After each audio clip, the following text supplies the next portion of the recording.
All right, hello and welcome to a quick tutorial slash how-to video on how to get familiar with Textbroker's text box. So we're going to get started right away, and as you can see, I'm already logged into an order here. I'm going to scroll down to the bottom and you will see there are two main boxes for creating your order. We have your text box for the body content, and then we have a title box, which is just for the title of your order. So when you are creating an order, you obviously want to create a title that relates to the subject at hand. But for our video, I'm going to call it Textbroker Video Demo. So our title is done. There's no formatting or any special conditions we need to worry about. It's just putting in the title. Now, when you come down to the text box, you will notice it's a little bit different than, say, Google Docs or even Microsoft Word. Microsoft Word and Google Docs have dozens and dozens of tools at your disposal, where our text box only has 8. From left to right, you have bold, italicized, and underlining text. You have creating bullet lists and list items, pasting from Microsoft Word, hyperlinks, and then cleaning up your HTML. So if we look at the main ways that authors create their orders, there are 3 main ways that that's done. The first would be just drafting it straight in here. You write your HTML, you write your order in the text box, you submit it, you're done.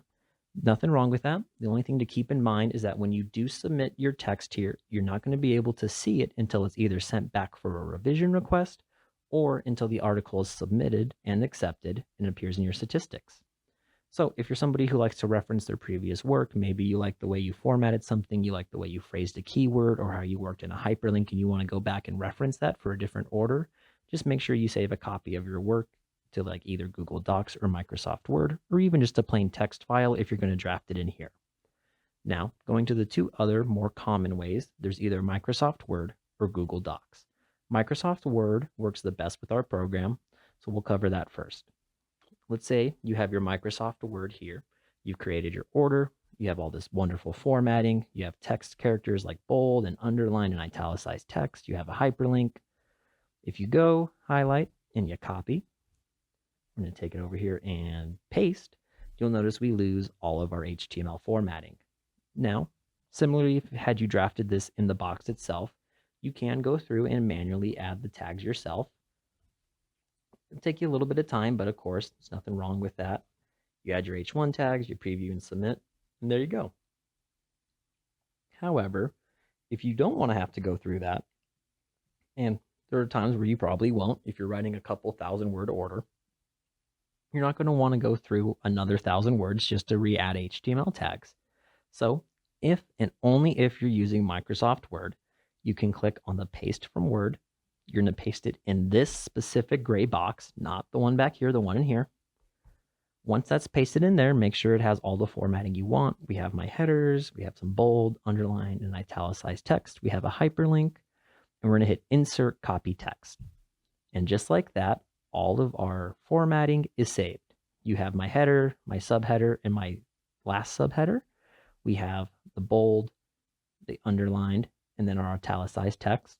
And we have a hyperlink, and we can even double check right here as it slowly loads that it works. It took us right to Textbroker. So that's going to be the easiest way for you to draft your orders. That way you are used to the heading and formatting and tools at your disposal in Microsoft Word, and copying and pasting it over is as simple as opening that little tool right here. Now, the only thing to keep in mind is that when you do this, it's going to add paragraph tags. And you'll notice that right here. These paragraph tags are not inherently wrong, nor are they going to cause issues 90% of the times. However, there are a handful of clients that if they do get paragraph tags in their orders, they might send it back and say, hey, can you please remove those? Or they might just remove them for you and tell you next time, hey, can you remove these?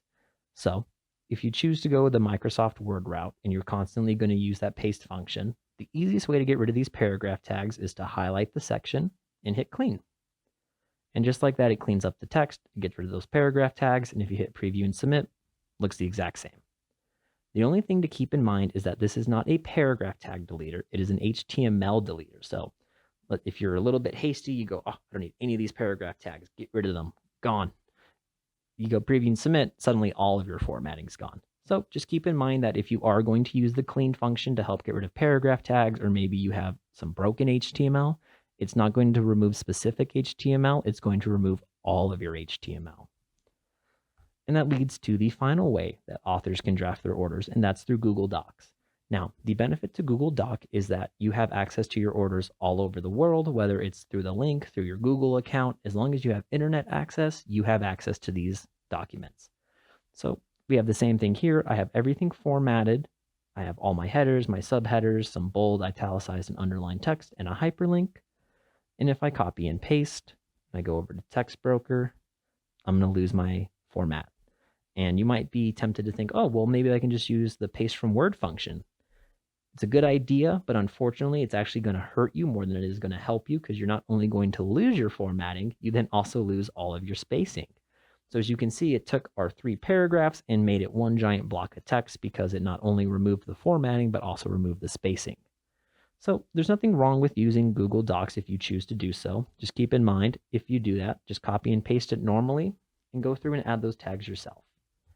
Again, it's not horribly hard, and we do have other resources on all the HTML tags you'll need. We even have a website you can look into if you need to check your HTML before you hit preview and submit text.